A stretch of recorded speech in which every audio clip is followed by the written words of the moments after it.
नमस्कार दोस्तों। तो आज हम बात करने वाले हैं प्रस्तावना का महत्व, जो कि बहुत ही इम्पोर्टेंट है क्योंकि ये क्वेश्चन आया हुआ है अभी प्रीवियस का।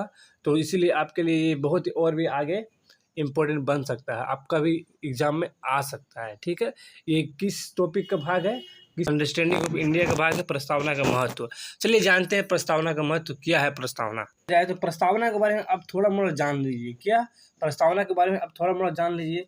सबसे पहले प्रस्तावना जो आया था अमेरिकी संविधान में आया था। ठीक है, वहीं से सब देश प्रस्तावना को अपना संविधान में लाया था। ठीक है, कहीं ना कहीं सबसे टॉप वाला देश कौन था? तो अमेरिका था।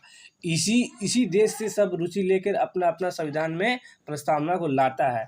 उसके बाद क्या हुआ कि भारत में कौन लाया, ये भी बात हो गया। तो भारत में आया था पंडित जवाहरलाल नेहरू ने बनाया था प्रस्तावना को। किसने बनाया था? तो पंडित जवाहरलाल नेहरू ने। ठीक है, दो टॉपिक समझ गए प्रस्तावना से। एक तो अमेरिकी संविधान में सबसे पहले, उसके बाद धीरे धीरे पूरे देश में अन्य देश में फैल गया।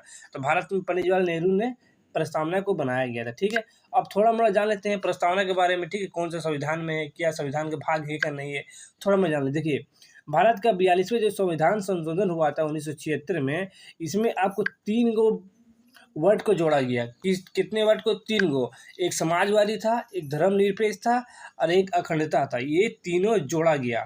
ठीक है, कब जोड़ा गया था? 1976 में। कि संविधान संशोधन द्वारा था 42वें संविधान संशोधन द्वारा। ठीक है, तो और थोड़ा मोड़ा समझ लेते हैं प्रस्तावना के बारे में। सबसे पहला बात कि प्रस्तावना को कभी संशोधन नहीं किया जा सकता है। प्रस्तावना को कभी संशोधन नहीं किया जा सकता है। ठीक है, और दूसरा बात कि संविधान का ये भाग है ही नहीं। ठीक है, दो चीज़ समझ गए कि संविधान को कभी संशोधन नहीं किया जा सकता है और संविधान का ये भाग नहीं है। ठीक है, अब समझते हैं कि प्रस्तावना का महत्व। ठीक है, कहीं ना कहीं संविधान का परिचय और भूमिका को ही प्रस्तावना कहा जाता है। प्रस्तावना किसे कहा जाता है? कहीं ना कहीं संविधान के परिचय और भूमिका को ही क्या कहा जाता है? प्रस्तावना कहा जाता है। ठीक है, अब इसका महत्व बारे में समझते हैं। इनका महत्व क्या है? ठीक है, यही क्वेश्चन था ना हमारा, इनका महत्व क्या था।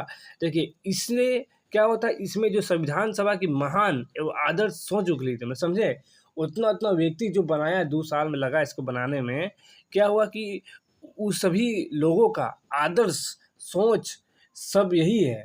ठीक है, यानी कि संविधान सभा का ही महान एवं आदर्श सोच उगली थी। ठीक है, नेक्स्ट है कि प्रस्तावना में उस आधारभूत दर्शन और राजनीतिक, धार्मिक व नैतिक मूल्य का उल्लेख है।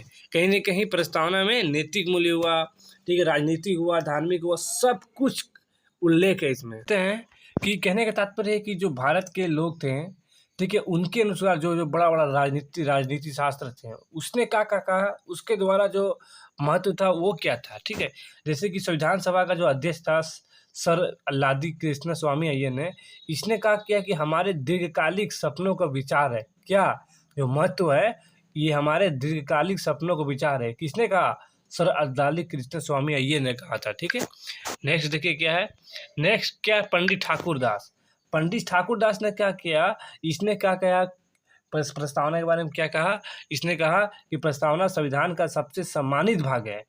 ठीक है, दूसरा क्या कहा? ये कहा कि संविधान की कुंजी है।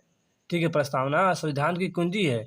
तीसरा ये कहा ये संविधान की आत्मा है। चौथा इसने कहा ये संविधान की आभूषण है। देखिए, पंडित ठाकुर दास बहुत ही इंपॉर्टेंट बात कहा। पहला कहा कि प्रस्तावना संविधान का सबसे सम्मानित भाग है। दूसरा कहा कि संविधान की एक कुंजी है। तीसरा कहा कि ये संविधान की आत्मा है। चौथा कहा कि ये संविधान का आभूषण है। ठीक है, ये चारों बात बहुत इंपॉर्टेंट है। एमसीक्यू क्वेश्चन भी इससे आता है, अक्सर आता है। तीसरा था कि अंग्रेज राजनीति शास्त्र सर एंड्रेस्ट बार्कर ने, इसने क्या कहा, संविधान की प्रस्तावना लिखने वालों को राजनीतिक बुद्धिजीवी कहकर अपना सम्मान देता है, यानी कुंजी कहा जाता है, कुंजी नोट कहा जाता है। इसने क्या कहा कि अर्नेस्ट बार्कर ने संविधान की प्रस्तावना जो लिखा था, उसका जो लिखने वाला था उसका राजनीतिक बुद्धिजीवी कहकर कहा। जो लिखा उसको बोला का राजनीतिक बुद्धिजीवी कहकर पुकारा उनको। ठीक है, चौथा देखिए, चौथा व्यक्ति ने क्या कहा प्रस्तावना के महत्व के बारे में? N.A. पालकीवाला ने क्या कहा? संविधान का परिचय पत्र कहा। संविधान का परिचय पत्र क्या है? तो प्रस्तावना। इसने किसने कहा? तो N.N. की पालकीवाला कहा।